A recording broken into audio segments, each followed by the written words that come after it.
Welcome back to our Wise Women Forward podcast. We are bringing you today Dr. Jonna Cohen, and she's the founder of She Rises in Abundance. Love that name. A women's media brand that has reached over 160,000 followers across Instagram and TikTok by amplifying incredible stories of women changing the world. We need that. Her storytelling has quietly attracted a community of cultural icons, activists, and everyday women who believe the world changes when women rise, individually and collectively. Decades at the intersection of education, leadership, and women's empowerment gave Jonna both the framework and the fire to build something in the world that was missing. A movement dedicated to the women creating positive social change, joyfully defining the narrative, changing laws, and reshaping society. Welcome, Jonna. Thank you for being with us today. Thanks so much for having me. To me, you're an icon because of Oh, what you're doing. Yeah. Yeah, for thank you. sure. We're so grateful to have you. And she rises in abundance. Tell us what that means to you. Yeah, it's a great question. I think abundance is a term that to me just means really being one with everything, right? So connecting to yourself, connecting to the divine, connecting to others, and abundance in all of the ways. You can have an abundance of relationships and love, more excess and, financial abundance than you can possibly handle. So sharing. So that is what abundance means to me. It's beautiful. Now, there's some who will look at the idea of abundance as it's like kind of airy-fairy. But I worked on an environmental film, and one of the people who we interviewed said there's nothing extra in nature. So nature has all it needs, right? Totally. So Yeah. so there's a natural way of considering the idea of abundance. And Mhm. patriarchy wants us to think there's limitations because then we start going after each other. Right. So does that make you think further into the idea of abundance? Yeah, absolutely. I think that, I read recently that there are no mistakes in nature. It's what has worked already. And so looking at it in that way. So, yes, every time I step outside my door, I'm like, oh my gosh, there's an abundance of colors and petals and animals and nature and, air. The fact that we're here and breathing every single day, that our heart is beating, that is abundance. Indeed. And you have an educational and, a doctorate in terms of the background of what you bring to this conversation of abundance. Can Mm-hmm. you tell us where that came from, where it started, and Sure. your learning behind it, your experience behind it? Yeah, so I have an undergraduate degree in human rights and social justice with a focus in inequality and poverty, women's rights, and religious belief systems. And so that's kind of where that all began in a way. But I was in Minneapolis, which of course is a hotspot for resistance right now, which I love so much. And it was really looking at what that looks like on the ground, right? And then I got a master's in education, and my work there was looking at Haitian culture through the lens of food. So again, storytelling and how food brings us together. And then my PhD is in Latina empowerment. So looking at co-action, which is cooperative action, through education and leadership, ancestral knowledge. So the red thread through all of that has been raising women up collectively and individually. And you really see that through storytelling, I do. correct? I do. Absolutely. And I think we can tell our own stories, but what I've really been enjoying stepping into is narrating other people's stories at the moment. And so everything through the lens of joy for me at the moment, right? Looking at stories and how women are creating incredible positive impact around the world. You mentioned Haiti. I actually spent some time filming a documentary in Haiti. It's Mhm. quite an incredible place. Have you ever spent time there? I haven't been there. Yeah, when you talk about it's sort of the most struggling place in the Western Hemisphere, right? Hmm. Hmm. The crime rates, what people struggle with. But when I was there, I was so struck by this underlying optimism of people who want to have things that are amazing. So um, that said, when you talk about all the things that you've studied and how you've had this pathway all the way to a doctorate and now to what you do. Was this something that you imagined yourself doing as a young child? How did this work out for you? Because, you could be a person who, like, when I was 8, I wanted to be this, Right. or you had this incredible journey. Well, either way, it's an incredible journey. So tell us more about your journey to become what you are. Sure. Well, I think, if we start at the very beginning, I have parents who were hippies and made up my name and, gave me the freedom to be whoever I wanted to be. And, Tony Robbins and Ram Dass, those were common names around my house when I was young. And so I wanted to start an environmental club, a Save the Animals club, all that sort of thing. I was a vegetarian for a bunch of years. And so that's kind of where I thought I was headed.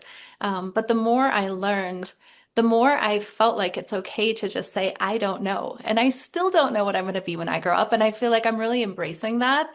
Right now, it's pretty community led. It's just kind of like, what does my audience want? What is lighting people up? And I love that. I love just like surrendering that control of like, this is the thing that I'm going to be.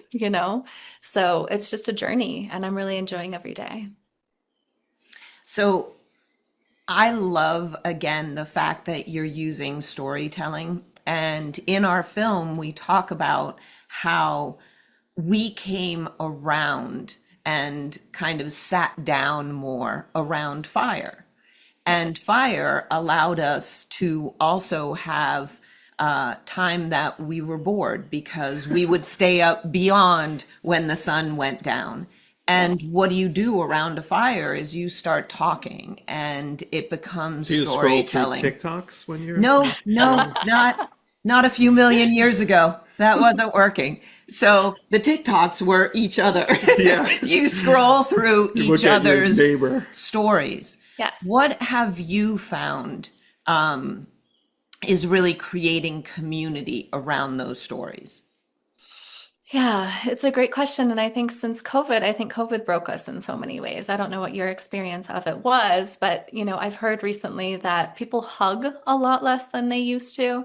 And even when I go to the gym or somewhere that, I'm with other people, everyone is scrolling TikTok and not looking at each other. And so I think you have to be really intentional in creating that community and finding those people who are having those conversations. And actually, there's a new friend of mine who's a sexologist and a grief tender, and she was talking about how TikTok actually radicalized her into the matriarchy. So I think that social media really does have a big role to play in what stories are we hearing, what stories are we telling, and then the algorithm learns that and feeds you more of that. And so I think we do live in this really fascinating time where, when my parents were young, there were 2 TV stations and everyone was hearing the same messaging. And now it's really particular to you. So we live in these silos, right? And I happen to really love the silo that I'm in at the moment, which is all about, women rising.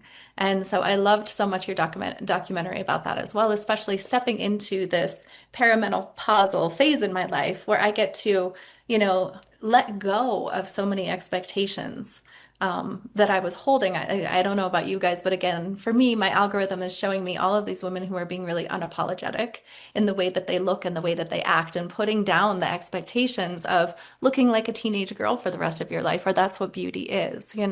And so I feel like I'm coming into this new season through other people's stories that I'm hearing. You said a term which I love, radicalized into matriarchy. It's fascinating on a couple levels that we're sort of, in my opinion, upside down, backwards, and inside out with our current situation. And so we can term it as radicalized, but we're really remembering the natural. So it's fascinating that that's still necessary. And one of the things that we hope to do with our project with the movie is that we want to remind, it's about women remembering. I don't think we've encountered one woman who has seen the film who's been like, oh, I didn't know any of that. And more that they knew that they were inherent leaders. Or yeah, I didn't expect that women were leaders. Yeah, No, that's a they better way knew of saying it. they knew that, Yeah. and then they learned the science behind it. Yeah. And it gives them permission. So we hope that the women who encounter what we do feel comfortable standing on the shoulders of 2 million years of their sisters. Did you feel that you were learning a new quality in yourself to lead, or was it more for you to also just be remembering that that's who you are? Well, what I loved about the film was that it came from so many different points of view. So you had your OBGYNs and your anthropologists, and they were all saying the same thing, which is exactly that, remembering. And I think in this day and age when people live in fight or flight or in, high stress, high beta 70% of the time, and we have those cortisol levels just, pumping through us, it's hard to get quiet and to remember and to gather and to make that the priority. And so I love that your documentary is putting those stories at the forefront of saying, this is who we've always been. It's a chance to remember. Yeah. And I'm going to go back to that radicalizing into matriarchy because I just love that. Also, It's got to be like a flag or yeah, a bumper exactly, sticker exactly. or But at least a TikTok, right? yeah, So but also, for me, the important part of that is to most of our audience, I'm sure already knows, matriarchy is not the same system as patriarchy. It's just taking away the men in power and putting in women in power. It's a completely different structure that comes from the community first. And, anyone just listening, I'm making this circular thing with my hands because that's what it is. It's the tribe around the fire. Yes. And it's all of the voices and all of the stories. And then the leadership decisions come from those stories. So what you put forward in your work is those stories to kind of cement, this is what our community is, and this is what we need for our community to move forward. Are there a story or stories that you've heard through your work that really cements that sense of community, and those are the voices that we need to move us forward? I mean, so many. And I think when you're talking about matriarchy not just being the opposite of patriarchy, I think when you're doing the circle with your hands, right, it's putting the vulnerable and the children and the women in the center of that circle. And I think that that's what's so impactful is we've always known that we need to take care of each other. But, there have been all these studies that have shown that there's less empathy now than there ever has been before. And so I think that that's one of the jobs that we have too, is to feel, right? And to bring back that empathy so we can be with each other in this really impactful way. And so to answer your question, I think that there are so many stories of women leading all over the world in so many different capacities, whether it's Jacinda in New Zealand or AOC here in the US or, Claudia Scheinbaum in Mexico. There are so many people who are leading, on the governmental level, but there are so many other women who are doing incredible things in all the other sectors. And so I really love lighting up, Sunita Elizadeh, who created a rap song about ending child marriage, and all these different people who are working on bringing education to Afghanistan to girls despite the Taliban. And I mean, it's just so amazing, women's bravery every single day, everywhere around the world. when you mention all these amazing people and what you're doing, there are those who, we start out in our day and we're sort of struggling with the idea of looking positively, looking forward, looking for abundance. And I imagine I experienced it, I imagine you guys experienced it too. Do you have like techniques that you use to help clarify yourself to focus on that forward, Yeah. as opposed to get mired down in the last shitstorm that just happened? Yeah, it's a great question. I think there's several ways to answer that. One of which is I do have a really great community. And one of my best friends is 67. And so she's always, she's walked the road before me and she's constantly telling me, like, lower the bar, just do one thing today. And that's really helpful because I think that we live in this world of too much noise. And I think when we can make it simpler and quieter and more joyful, that's really helpful. I'm really big on meditation. I take walks every 45 minutes just to put my feet on the earth. And so I think that that's another really important thing to do. But to reach out to those around you, again, I think that we live in this moment, not just of male epidemic loneliness, but, women and people in general. And so connecting to one another, I think is so, so, so important. To the delight of Dominique, I think that I've learned something that puts me into a positive mode, which is to reset the kitchen in the morning, like to to clean the counters, load up the dishwasher, get it running. And this is after, okay, I'm 60 years old, 61, 62. How old am I? You're I'm beyond 60. the age of even knowing. You're gonna turn 62 this Okay, year. great. Yeah. But so I feel And in we've one only way, been together for 36 yeah. years, so Only, Yeah. only. Um, so I feel like bad in one sense that I discovered this, but I'm also feeling good that I do have something now, which is a mechanic to actually make it happen. You say you take a walk to reset, those sort of things. Yeah. Um, do you have any more advice to those who are struggling in that moment to switch from being stuck to moving forward?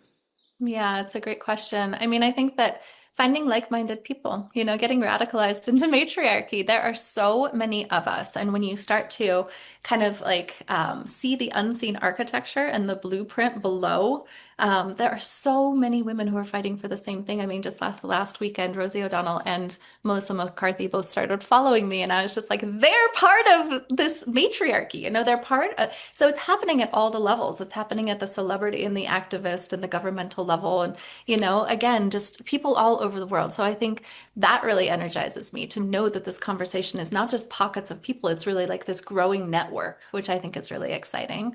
And something that you were talking about that I think is so important is all of this information is surfacing or resurfacing around the mental work that women have always done, the loads that we carry that we're not subsidized for. I saw this breakdown the other day, it was on Mother's Day, of all the different jobs that women do, and that if you were to accumulate the salaries of that, it would be $250,000 a year. So the fact that we are doing all of those jobs every single day, I love it when men step up and start to take parts of that, right? My boyfriend is super great at that, and I have a son, and it's so important to me to radicalize him into that as well, so that he starts thinking about not only the things that I should be doing at home, but can I anticipate what my mom is thinking so she doesn't have to think it, so I can take it off her plate.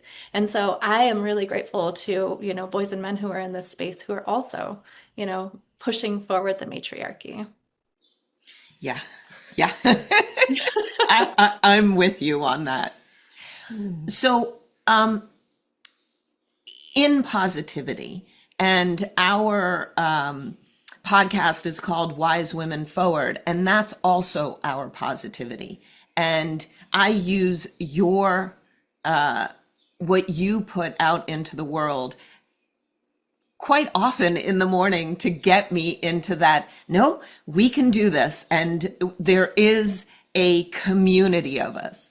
But thinking forward, what does that mean for you? Wise women forward, leaving the past behind.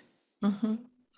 Yeah, I think we really are stepping into this age post Epstein files and all the things where all of a sudden it's like, this is not just a one-off. Like, we know that women have suffered this incredible pain for many years in all of these different ways. And we're coming together and making that our collective strength because we're not suffering in silence anymore. All of these stories are coming forward. And I think, I love the idea of menopausal women just being like, I don't give a shit anymore. Like, I am totally putting down the narrative that I've been given, and let's put forward a new narrative. And again, I think social media is so impactful for that because people might have thought that in their kitchens before, but now anybody can go live and say those things, and they are saying those things.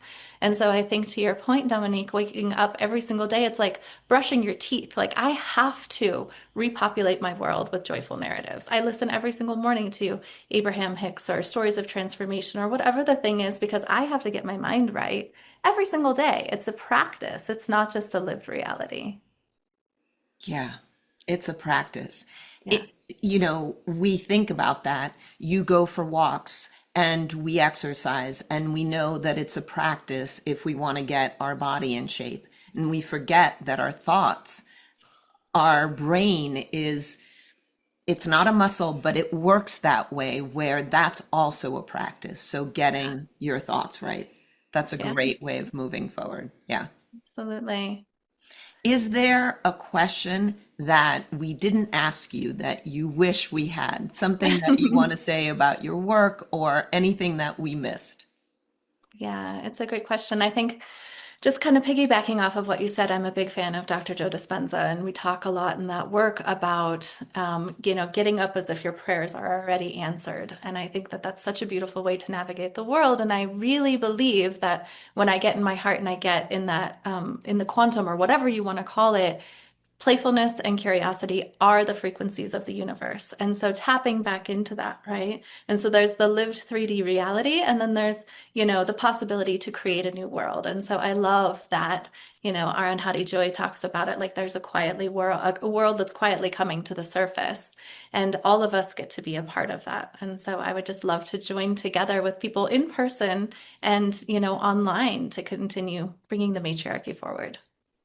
Right on. One of the things that I'm hopeful for is that our film will help people like you be a little more informed about where you stand. Are there things about the film that did inform you, that did extend your concept of what you're doing?